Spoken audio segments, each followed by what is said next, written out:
Hello, everybody. Darrell Owens, Legacy Maker Sports Network, and you are here. That's right. You are here for another episode of One on One. This is episode 8, and with me today, I got one of the crown jewels of Richmond here with me, and Natalie Kalibat. She is the sports director at Channel 8 News here, ABC News in Richmond, Virginia. Natalie, how are you doing? I mean, my gosh, after that intro, one of the crown jewels, I'm feeling pretty good. Well, I'm glad to have you on, Natalie. And we've known each other for a few years now, and it's always a pleasure when we get a chance to see each other. So I'm so happy that you were able to do this one with me today. Thank you for having me. I know I'm having withdrawals from seeing you on the field. That's one of the best parts of my job is showing up to games and seeing your smiling face and being like, okay, here's where I belong, and I'm about to shoot this game. So it's COVID-19 has put a little hold on everything, but we're going to get back, and we're going to be better than ever, right? And you're right, exactly. And speaking of that COVID-19, it's been a wild couple of months. I keep saying 2 months, but it's actually been 3 months now. We were like a week away from it being like 3 months of like almost complete shutdown around here. Starting to open up a little bit, but how has your life been through COVID-19, this pandemic? It's been so much going on. We've had all of the unrest in the country the last couple of weeks. How have you been navigating through everything, and how have you just found a way to keep things rolling? It's crazy. If someone told me that sports would stop, I would think they were crazy, right? Right. So it's just crazy how the pandemic put a hold on everything. So I think the first thing that I did, I was scrambling. Oh my goodness, what am I going to do on air? What am I going to do online? And, how is my role going to change? And man, I've been wearing a lot of hats. I've been doing some news anchoring, but I'll tell you this, I've been working harder than ever, and Zoom has allowed us to connect with anyone and everyone at any time. And it's honestly been awesome. And I have my sportscast back, and, NASCAR starting to race with no fans, and golf is back. So it's like the light at the end of the tunnel is good. But yeah, at the beginning of COVID-19, I was, just like everyone else, what's happening, what's going on, how do I protect others and myself, and doing a lot of working out at home, some cooking, cleaning. I have a bike, so I ride my bike around and just try to maintain a positive attitude, right? That's all we could do. Yeah, I mean, it has been tough. I think the biggest thing for me is I've been able to the best thing for me is I've been able to spend so much time with my kids because, you know how it is. I mean, when you're in that sports media world, you're running, you're gunning, you're trying to get the next best story. You're always trying to be on top of it, trying to stay crisp, and you don't realize how much time you miss out on until you're like, man, when I've been home, kind of home these last couple of months, and I'm sitting back and I'm like, this has been really nice. Dinner every night together, bonding, just really getting a chance to spend that family time. And that part of it has been phenomenal. But I'm not gonna lie to you, they're starting to drive me a little crazy. I was going to say, there has to be some sort of a double-edged sword, right? It's probably great to have them around, but then sometimes it's like, all right, I wish I could just drop you off at school or at a sporting event or whatnot. Yeah, I mean, a lot of time is good, but it's also like, all right, we need some space. Yeah, it's like absence makes the heart grow fonder. That's why I think we're going to be so much in love with sports when they get back. Exactly. I don't have kids yet, but I'm sure I'll get there. But I can't imagine what it's been like for especially parents with young kids, having those little rugrats running around all the time and wanting to play because it's just exhausting, right? Especially it definitely has its some highlights and some lowlights. Now, Natalie, what a lot of people don't know about you, and I even recently discovered myself as I was kind of like, I say, who is Natalie? And then I came up on some stuff that I was like, what? I had no clue that, that you had such an illustrious career in swimming. I mean, I'm probably pretty sure a lot of people in this area didn't know that you were that phenomenal in the swimming front. I see that you were in you were in the Olympic trials. You got a Pac-12 championship under your belt. Hey, that's a pretty good deal. But tell us a little bit about your swimming career and just how it's kind of, evolved over this time, and how did you fall in love with swimming? Oh my gosh, it's so crazy. Before I could even walk, my mom would throw us in the pool. We had a condo in South Florida, and she would just throw us in the pool, sink or swim. You're learning how to swim. And she put me, my brother, and my sister in swimming. And it was just like, okay, I guess this is what I'm going to do. And I loved it. I loved being in the pool, and she would take us to practices.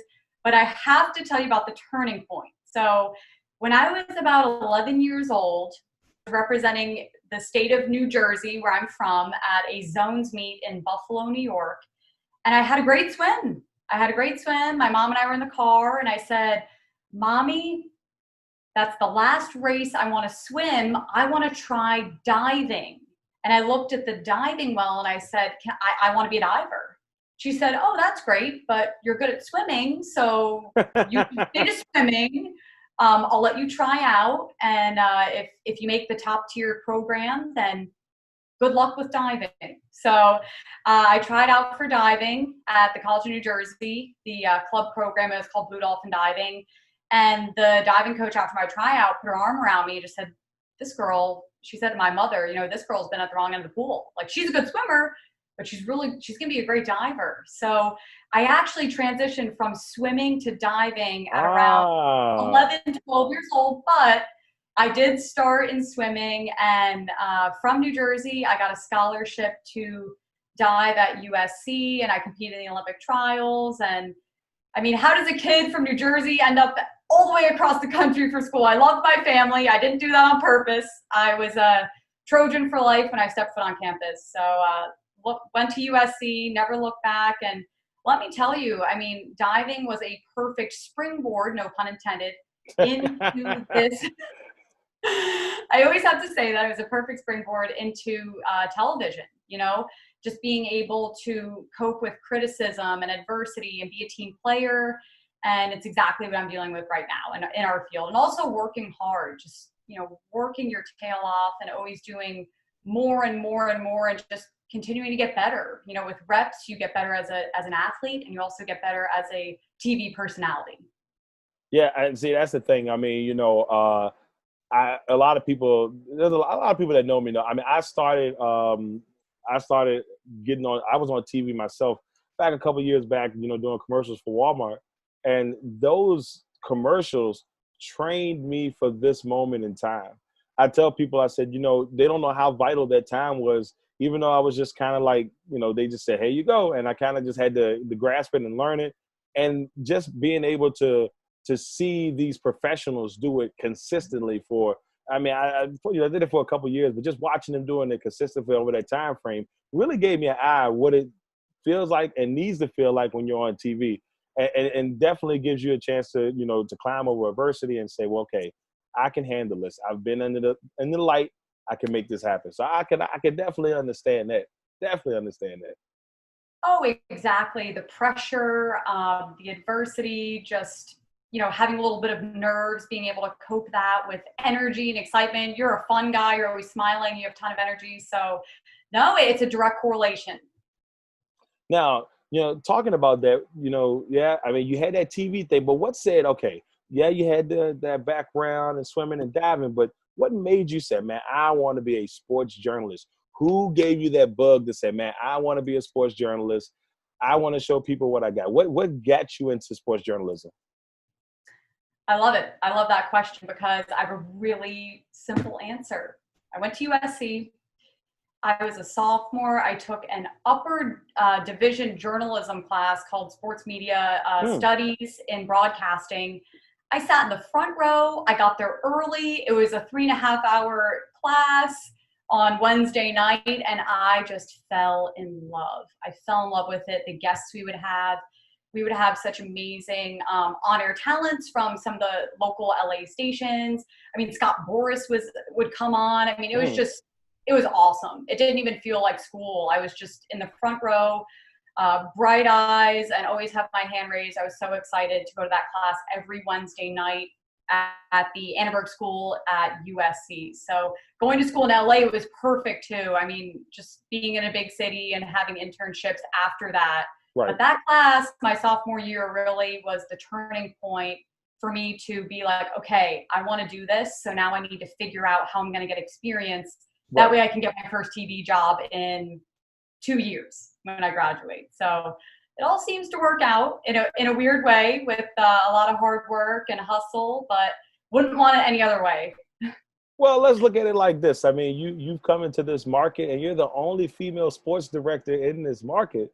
That's got to make you feel good. And me personally, I don't know if you're the first, but if you are the first, that's a huge accomplishment just within itself.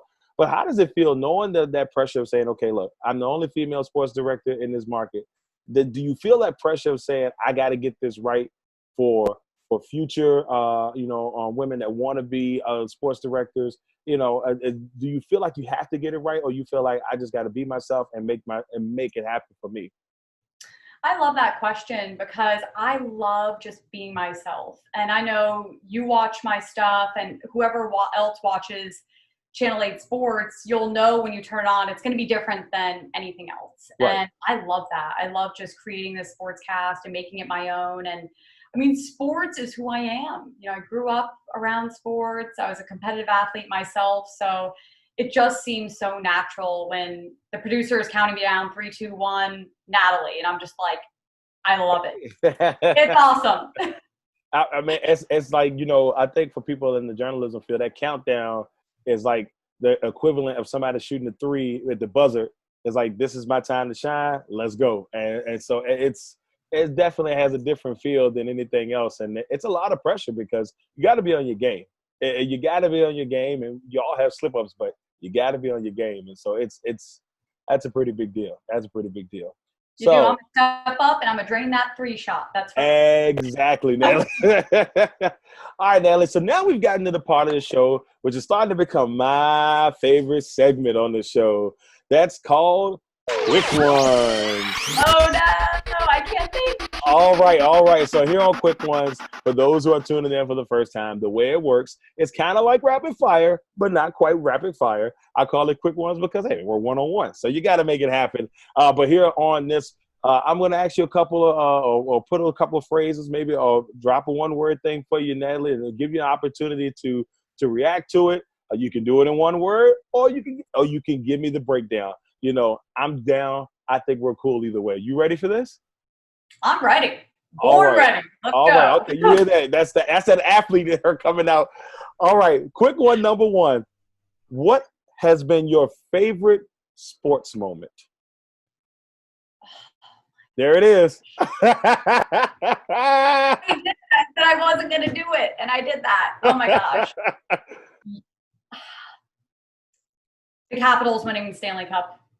Okay. That's a great answer. I think a lot of people in this area would definitely put that on high on that area. I mean, it was good to see a Washington team get a W in a championship game, So that's a pretty good deal right there. All right, next one I have for you. Sporting event that you feel like you must cover. That one event that you say, I don't care what happens, I have to cover this event. What's that one event that you want to cover? Diving the Olympics.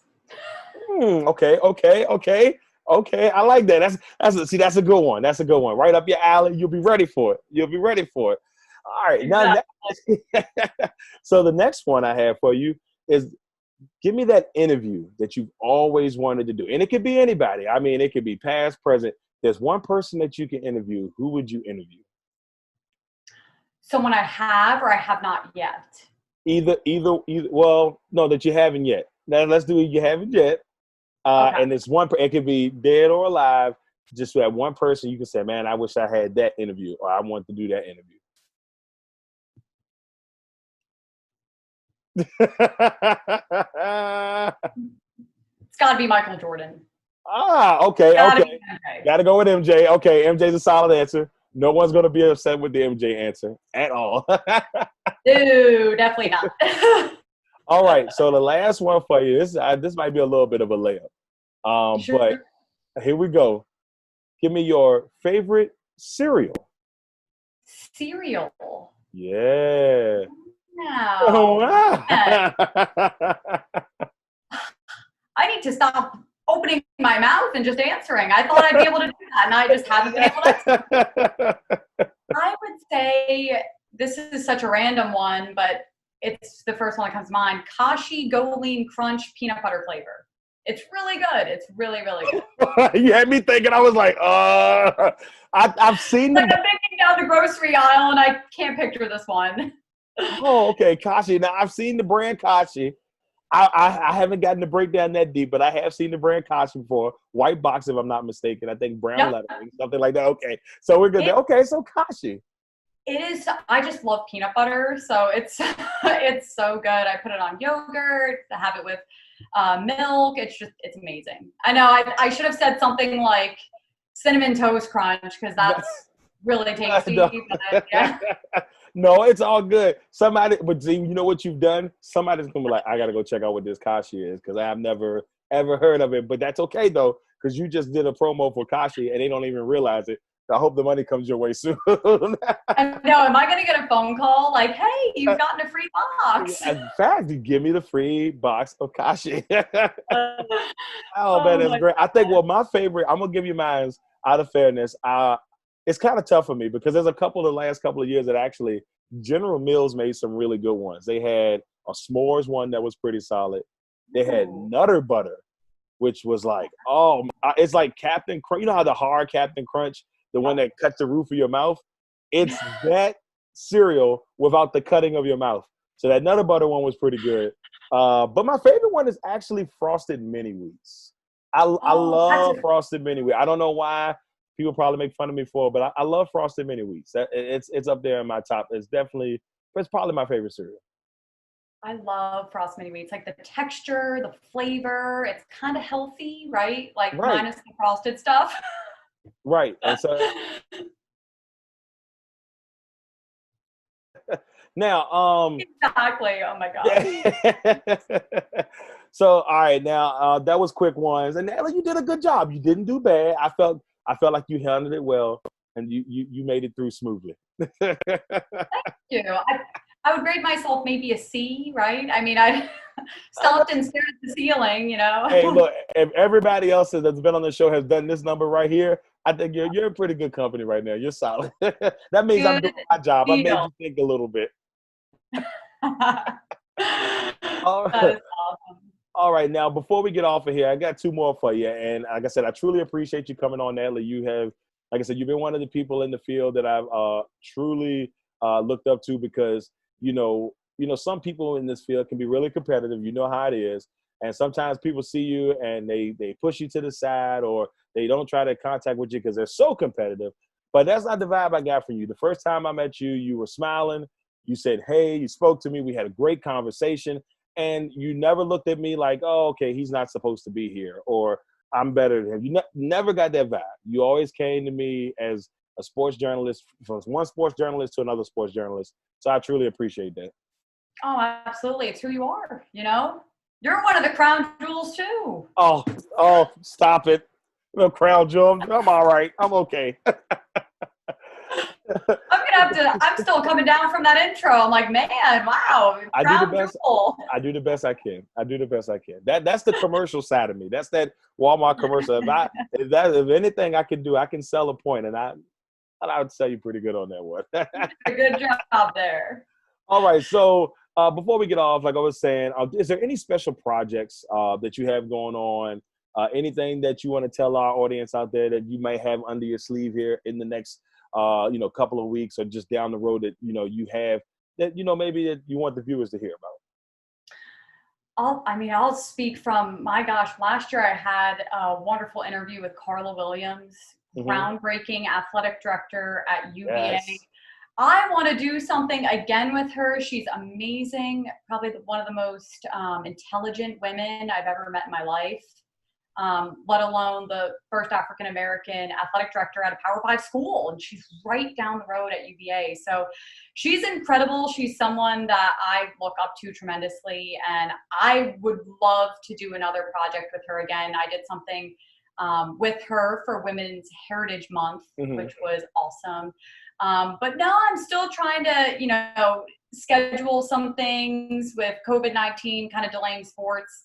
I'm trying to brainstorm some ideas, but, definitely stay tuned because I have some things brewing and got to keep you on your toes, you And, know? and that's the way it should. And look, and I ain't mad at that. That's the way it should be. I'll be honest with you. When I started this show, I had no clue how it would go down. And as I started bringing and asking people would they come on, I was kind of surprised that, not that I was surprised that people would say yes, but I didn't think that I would get maybe the welcoming that I got. And it's been really nice. And like I said on episode 7 with Vashti Hurt, I said to her, I was like, it's nice because I'm getting the opportunity to get a little bit more in depth with that person at that time. And it's just really nice to really get to know someone. And I think sometimes that can be a lost art out here in this world. So it's nice to just sit down, have a one-on-one conversation. So I truly appreciate that. And just, it's been a really good deal. Exactly. And I appreciate you having me on. I miss covering games with you. I can't wait to be out there again. And I appreciate all that you do. You keep working hard and you're doing a great thing. And I love this show. This is awesome. Well, I thank you. Now, but like to finish this off, I need to know this. When it's all said and done and you hang up the microphone and you say, I'm going to put this right here, and you have hung up your journalism career, what are they going to say about Natalie Kalibat? What is going to be your legacy? Wow, that is a deep question. Oh my. It's so crazy because obviously I love what I do, and I'm someone who always wants to do more. So if I could do any role and give back what people have given to me in this industry and pay it forward, I would love that. I'd love to be known as someone who helped young women who want to be a sportscaster, who want to be a sports director in a mid to large market. So anything I can do to give back and help others achieve their dreams is definitely a big goal of mine. But that's an awesome question because I need to think about that more. That legacy. Who will Natalie Kalibat be? See, that's what Legacy Maker is all about. People are like, well, why do you ask that? I have to ask that question because I feel like in Legacy Maker, we want to help build legacies. So just knowing that everybody has that thought process of what type of legacy they want to leave behind. And I'm pretty sure that Natalie's is going to be quite phenomenal. I have no doubts in my mind about that. Natalie, I truly, truly, truly, truly appreciate you coming on. I really do. Man, you're just the best. Wow. My night has been made and you're awesome. Thank you. Thank you so much. All right, everybody. Thank you all. This has been episode 8. That's right. Natalie Kalibat from Channel 8 here with us. And we truly thank you all for tuning in to episode 8. Episode 9 will have Mr. Controversy himself, Raphael Haynes from the 3-point conversion down in Atlanta, Georgia. If you don't know about my man, Raphael Haynes, make sure you check him out. Mr. Did You Miss Me? We'll have him on episode 9. Once again, thank you, Natalie. This is Darrell Owens, Legacy Maker Sports Network. Until next time.